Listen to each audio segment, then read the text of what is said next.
Okay, so 18th episode of AI's Hit. Like every week, we will attempt to discover or rediscover a photographer that has marked his time or still is marking it, and use it to understand AI's capacity for photography. We will focus on famous photographers as usual. Um, so the database should be good enough, and I will rely on ChatGPT for the data. So please check your own, because it's definitely not going to be, most of the time it's not very precise. It's not reliable uh, for now. And Dall-E and Midjourney for illustrations. So, um, okay, so AI, could you please tell us more about the bio of the photographer? She was an American documentary photographer and photojournalist born in 1895 in Hoboken, New Jersey, and died in 1965 in San Francisco, California.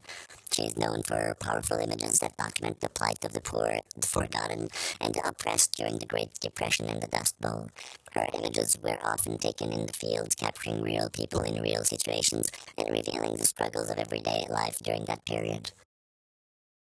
She began her career as a portrait photographer in San Francisco, but her work took a more social and political turn in the 1930s when she began to document the effects of the Great Depression on the lives of the poor and the unemployed. Her photographs were published in newspapers and magazines, and she also worked for the Farm Security Administration, FSA, a government agency that was tasked with documenting the lives of rural Americans. Her most famous photograph, Migrant Mother, which depicts a mother and her children during the Great Depression, became a symbol of the era and has become one of the most iconic images of American photography. She continued to work as a photojournalist through her life, documenting the internment of Japanese Americans during World War II and the civil rights movement in the 1960s. Her work continues to be widely recognized for its ability to capture the humanity and dignity of her subjects, despite their difficult circumstances.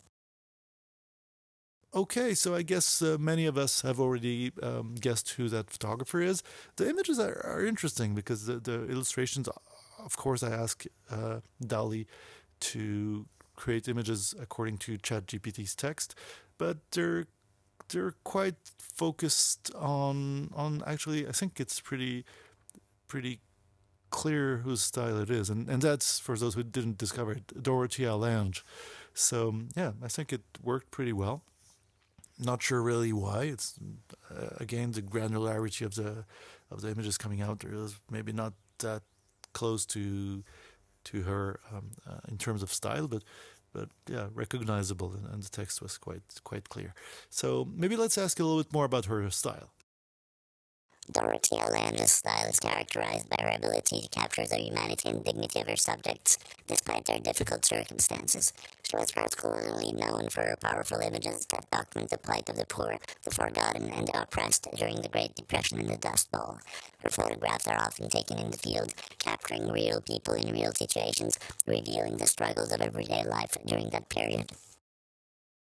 Okay, so there's definitely some repetition in what ChatGPT tells us. I don't know, it's kind of weird.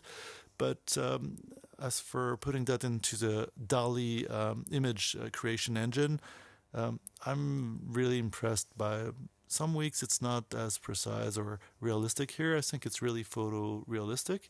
Um, there is some kind of feeling that I kind of like and feel it's in correspondence with Dorothea Lange's style.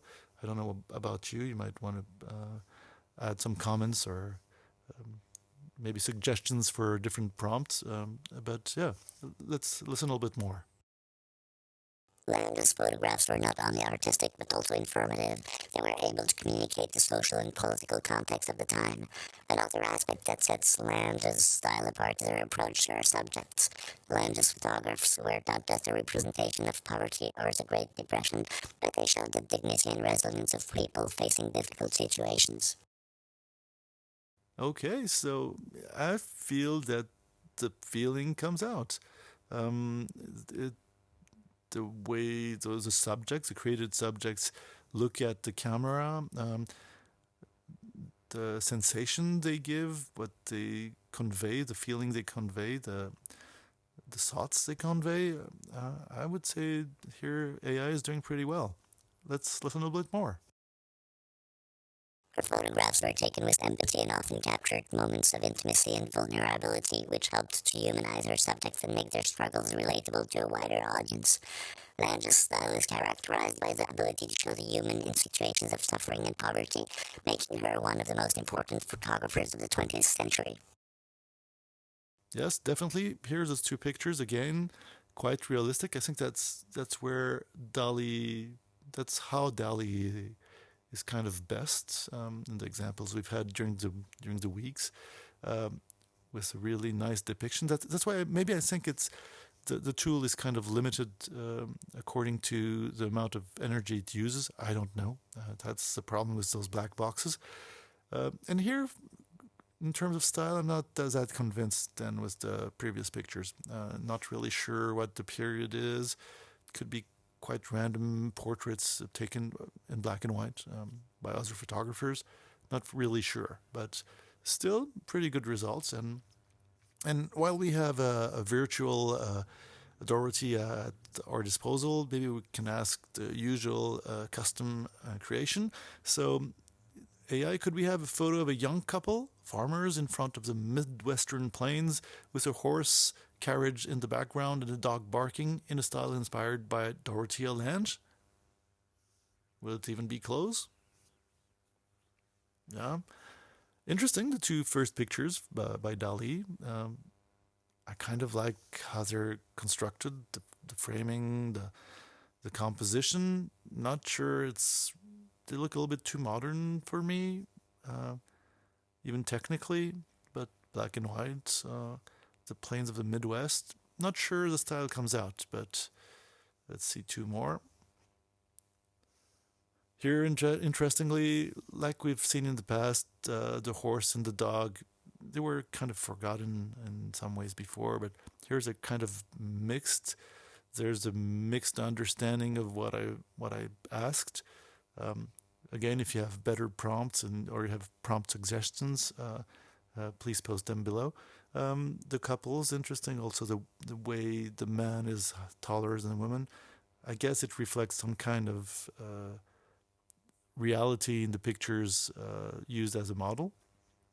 It's also kind of a physiological reality, but here it's pretty prevalent.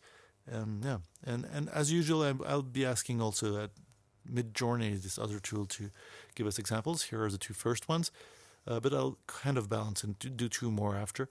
Um, yeah, again, this Midjourney look as usual. Uh, that's where I kind of realized that the Dorothea Lange style kind of looks the Midjourney varnish that I've been talking about in the last weeks. It's yeah, the subject's always looking at in different directions, creating some kind of tension that the viewer, like me here, try to translate into a story. So I think that makes Midjourney a pretty good tool to create stories, but I'm not sure that really makes sense.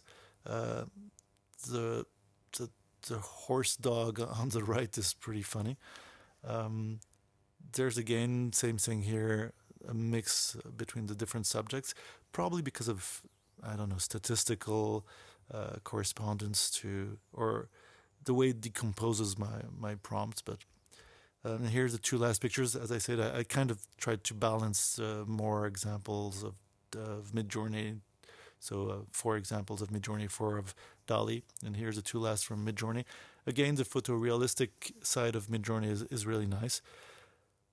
They could represent some kind of Dorothea Lange style, but there I'm kind of stuck with the fact that if somebody had shown me those pictures, I would have said, "Oh, Midjourney is the author, not Dorothea Lange." Even the style, I would have said, "Oh, that looks like a Midjourney varnish style." So, anyways, hopefully that was entertaining for you. So don't hesitate to post comments or suggestions below, and yeah, and catch you next time.